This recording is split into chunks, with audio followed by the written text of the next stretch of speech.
When I was a child, every Advent, my family and I would set up our manger scene.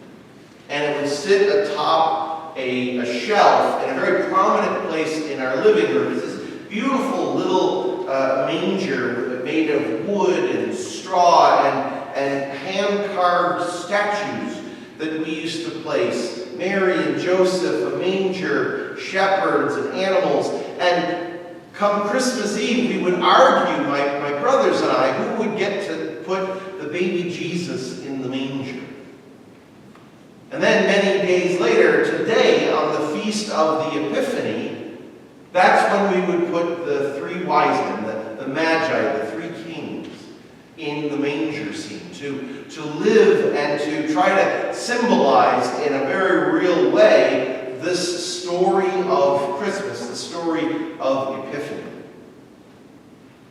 But I thought this morning it might be worth taking a moment to reflect on this word Epiphany. You see, the word Epiphany it's not a religious word.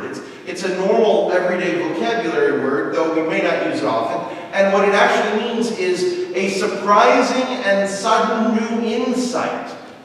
A shocking new bit of wisdom. You might say somebody who's trying to figure out a problem who all of a sudden comes to the solution. That would be called an epiphany. They come to realize something new and meaningful.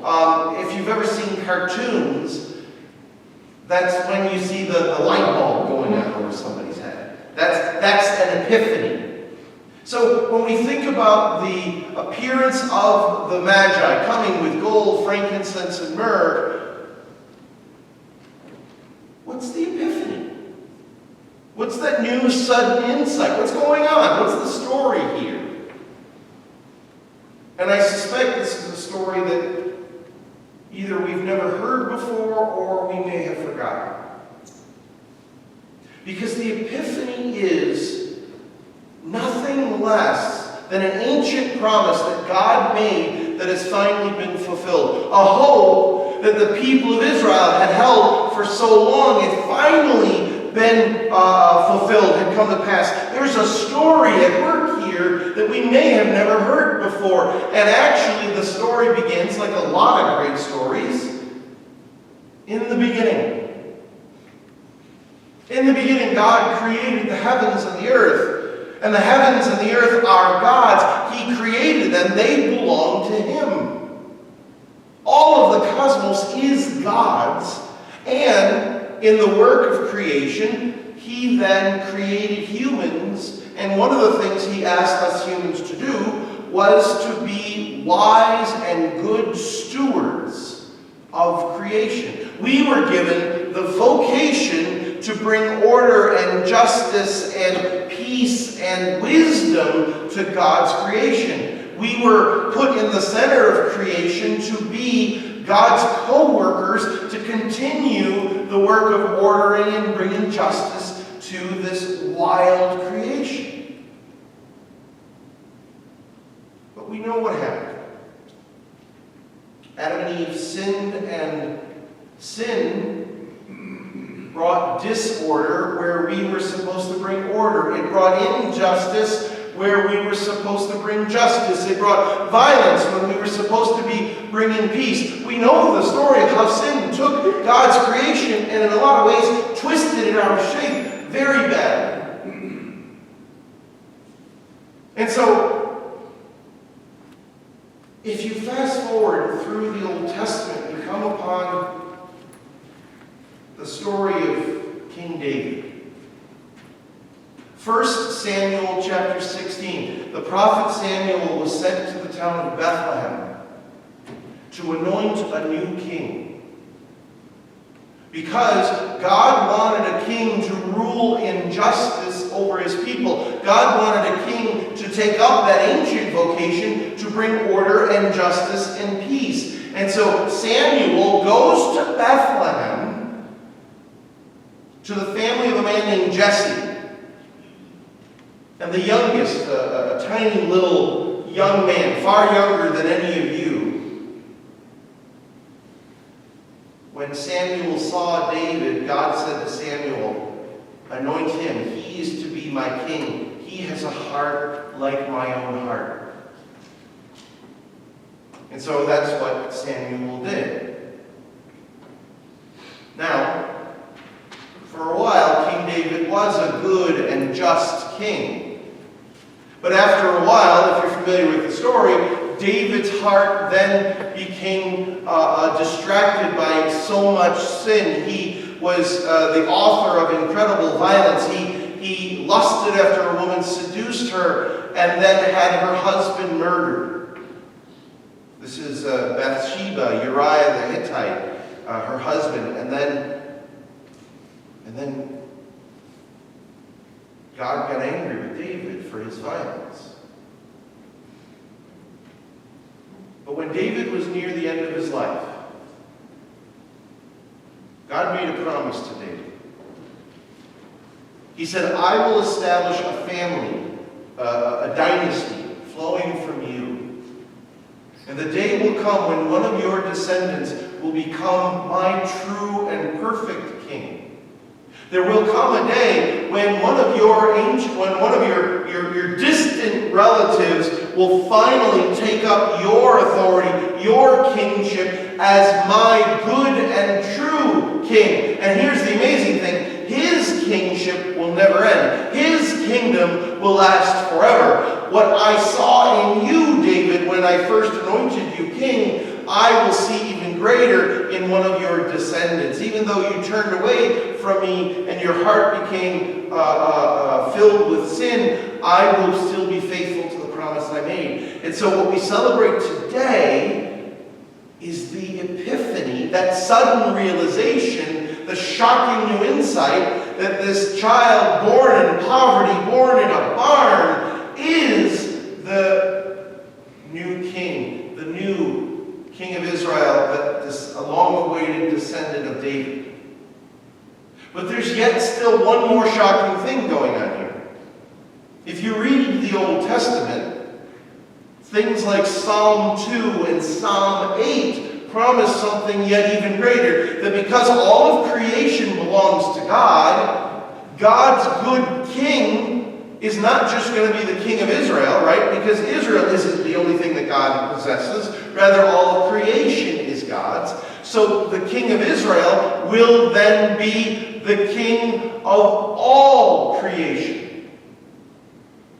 And so the Epiphany that we celebrate today, the wisdom given to these wise men, these magi, is the understanding that the long-awaited king of the world has finally come. The king of justice, the king of peace, the king of truth, the king of love. And the shocking thing is, he looks nothing like every other king. King Herod in a palace not far from Bethlehem. In comparison with Jesus, a child born in a barn and sleeping in a trough where animals eat. The contrast could not be more shocking. And the reason that we so often look out into our world and wonder, Jesus, if you're the king of the world, why is our world still so broken? If you're the good king, why is it that there still are so many other people who are exercising authority with such evil and injustice and violence and war and oppression? Why is the world still broken if the true king of the world has come? And the answer is, because Jesus is an entirely different kind of king. You see, the kingship that he began is different from the way that we do kings and presidents and prime ministers and authority. The way that we run the world is broken. The way that Jesus asks us to run the world is the right way. We just refuse to embrace his kingdom. Instead, our society and our world has still run after wealth and power and victory and war and dominance and bloodshed and oppression. These are the tools of power in our world, and they're the entirely wrong kind of king. Jesus is the true king of the world, and he inaugurates a shockingly new type of kingdom. And we have yet to fully embrace the kingdom, because his kingdom is one of service. Authority is accomplished through service and humble servitude to others. Love that empties oneself out in self-sacrifice for others. Peace and the love of an enemy, not the dominance and violence against an enemy. Care for the poor, not amassing wealth and influence and power. It's entirely the opposite of the way our world runs. The Epiphany is the shocking realization we've been doing it wrong all along. And we're still doing it wrong. In the greatest twist of irony the world has ever seen, when Jesus shows forth his greatest power as king, when he was mounted on the cross. This is Jesus' throne, crowned not with a crown of gold, but with a crown of thorns. Not robed in beautiful robes of fine cloth and scepters of power. No, rather naked and beaten with a rod of wood, and humiliated not with great honor, but with the utmost self-sacrifice. And in a twist of great irony, Pilate, to humiliate Jesus, puts atop his head, and you can barely see it on this crucifix, a tiny little sign that says, INRI. Jesus of Nazareth, King of the Jews. And in trying to embarrass and further humiliate Jesus, Pilate speaks the truth. The Epiphany is nothing less than the realization that Jesus is not just the King of the Jews, he is the King of the whole world. But the reason that his kingdom has not yet transformed our world is because our world has not yet had a full epiphany. Some of us have. Some of us have come to realize the shocking insight that this is the true form of authority, the true version of kingship. This is God's version of kingdom and dominion over his creation. But we have yet still not seen. The world still awaits yet greater epiphany to wake up to the realization that this is what authority looks like. This is what power looks like. This is the kingship